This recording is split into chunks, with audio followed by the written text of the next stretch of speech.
Why is it that so much of history across the world, Europeans are often presented as the conquerors, the discoverers, the civilizers, while Africans are frequently reduced to the conquered, the exploited, and the powerless?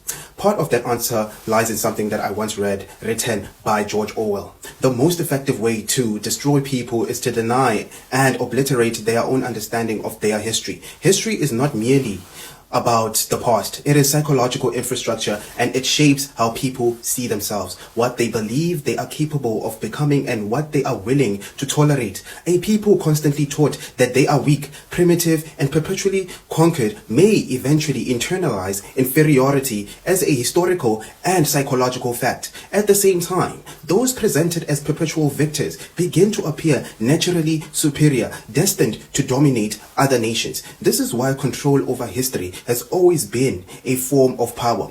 Once a people's memory is disrupted, their reality becomes easier to reconstruct. Narratives can then be rewritten in ways that justify exploitation while disguising it as civilization, progress, and liberation.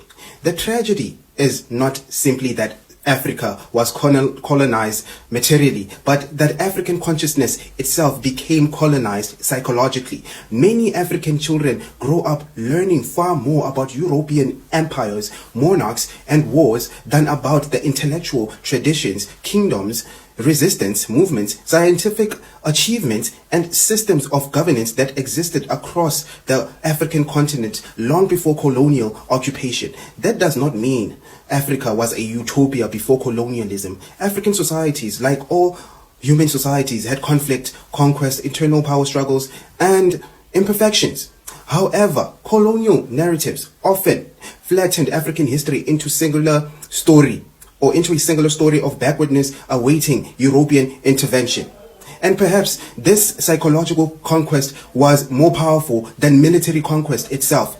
Armies can occupy land temporarily, but narratives can occupy the mind for generations. Niccolo Machiavelli once wrote, "Never to attempt to win by force what can be won by deception." Modern systems of domination rarely resemble traditional colonialism openly.